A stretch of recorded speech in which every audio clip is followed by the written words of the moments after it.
What is up?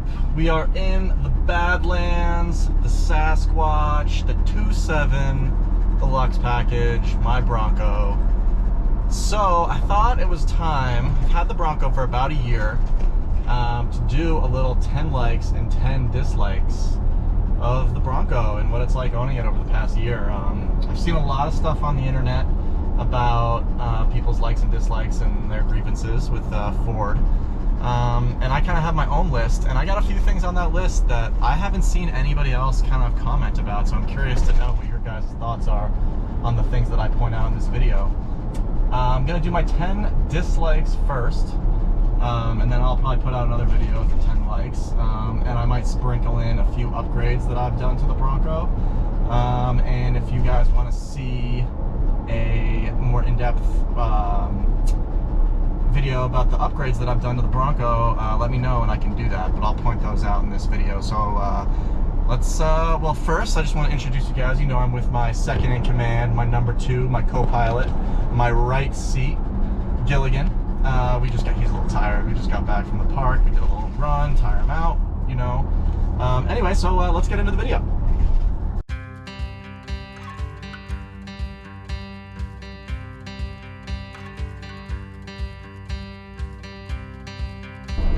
So, if you're familiar with Salt Lake City, and you are a big road biker, you might know where we are. We're heading up Immigration Canyon. I just thought this would be a good spot to film the video, and we're heading up there now, and we'll be up there in a second. Just wanted to chime in before we get there. Bye.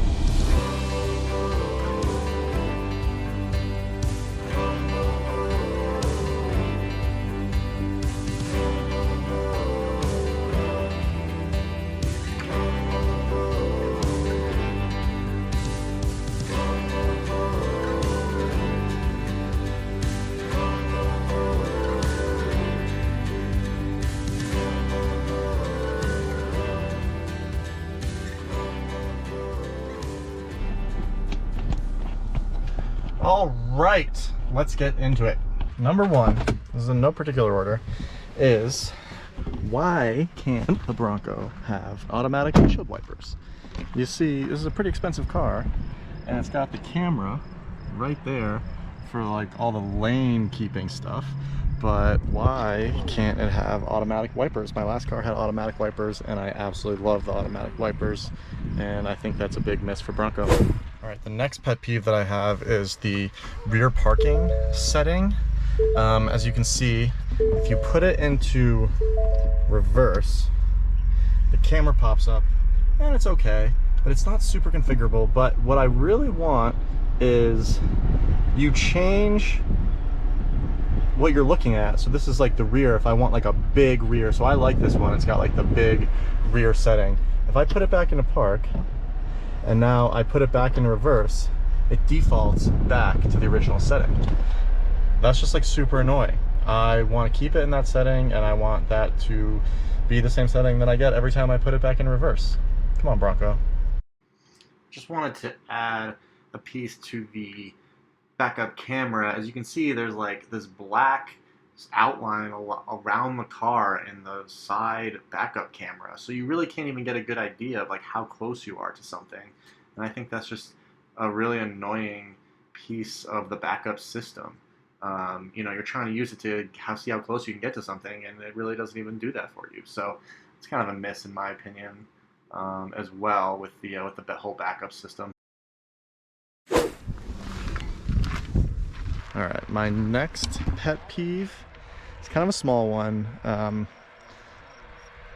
guess you could call it a annoyance. I mean, this is really small, but tell me if I'm wrong on this one. Is on the rear hatch. Here's the lock button. It is in the wrong orientation. You can see it is a lock, but it is horizontal. So like you come up to it, and like, that should be the other way. It should be vertical, and that just really bothers me. Little details like that kind of bother me. All right, so the next one has to do with the glove box.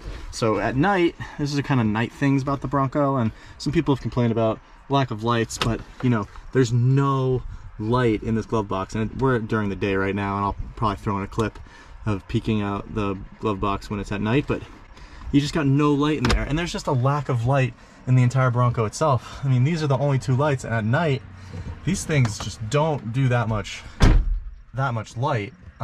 They don't give that much light, so even if you turn these things on, there's a lot to see, and that's kind of difficult. And the other thing is, these buttons are just like super small and like pretty vertical, pretty up there, and you don't really know, like, am I hitting a light or am I hitting like my auto, you know, turn the lights off like immediately when I exit the vehicle. So there's just like the buttons up here just are not in a great layout in my opinion. All right, so the next one, let's fire up the Bronco. The next one has to do with some interior stuff. Big pet peeve of mine. So I have a 21, so you can see that I have the temperature readouts on the dials themselves, which I like. I don't mind them up here. I've seen those on the 22, not a big deal. The thing that really bothers me is this button right here. You got lights right here, a light right here, and this is kind of the orientation of where the air is blowing, and you have no way of knowing where the air is blowing. So you got to push the button, and then you have the setting, and you choose what you want, and then it goes away. And so there's no way to see without clicking that button which direction the air is blowing. I mean, that's just like a huge problem. I mean, it's just like a little detail like that, but like if I'm driving and I want to know are my defroster's on in the front, I gotta push that button to find out, and there's no other, I've looked, there's nothing, there's no other place that is available, so that's kind of a problem. Now, as you probably know, this one has the wireless charging pad, the induction charging, and this is like the only kind of storage you have in the Bronco, besides like here. If you're driving, and you can see I got my off-rodeo Yeti, go to the off-rodeo, get one of these awesome Yetis with the off-rodeo logo, but it's just poor placement. I mean, there's just no, you can't play this down. It has to be completely touching. You have to remove everything if you want to be charging anything. So I just have this cable, and then what I kind of did is I have the 67 designs, the single, I don't have the rail, but I have like the little extender bar that I put in onto, there's a little screw right here, and then you got like the little backing that I put on just to the case, and the phone just goes right there. So that's kind of how I drive too. So that's not a huge deal, but like it'd be nice to kind of use the induction charging once in a while. The other thing is just lack of customization with the dials. I really like to see my gauges to see what temperature my oil is. You really see those as you're crawling, your temperature oil going up as you're climbing. So I really like to leave it on that gauge screen, but I do really like the off-road stuff. So you have pitch and roll and all these other things, and this gets actually much bigger if you go into, I think if you get rid of this, the lane keeping, get rid of cruise control, don't get rid of that, get rid of the lane keeping, it gets much bigger, as you can see. So that's kind of cool. And the other thing is, what's nice is if you're changing goat modes, like if you're going into I use the mud and ruts a lot. It does a pretty quick shift, as you can see, because it's not really changing any of the transfer cases. So you can do goat mode changes pretty fast on the fly, which I really like. So you can put it into 4 high and automatically put the rear locker on. I don't really like to drive with the rear locker on, so I'll do goat modes, but I'll mostly just kind of put it into like 4 high in the normal drive mode. But sometimes I'll throw it into mud and ruts. Kind of gives you this different little icon, which is kind of cool. But again, I like to see like my gauges and my tire pressures and my gauges, but then I really want to have that off-roading screen. So when you put it in mud and ruts, it gives you the big screen in the front, which I really like. I really do like this front screen. Going over obstacles is just really helpful. But again, I would like to have, you have this little side screen and you have the off-road status, but it doesn't have any of the tire pressures. It doesn't have any of the kind of goodies that you want. So it's just kind of a lack of configuration on this front screen and the side screen that kind of bugged me. I think the Raptor kind of addressed some of those issues with the all with the all digital display, it has more configurability, but I'd like to see that in the Bronco, especially with the Sasquatch package. So that's kind of a miss in my opinion on Bronco's part.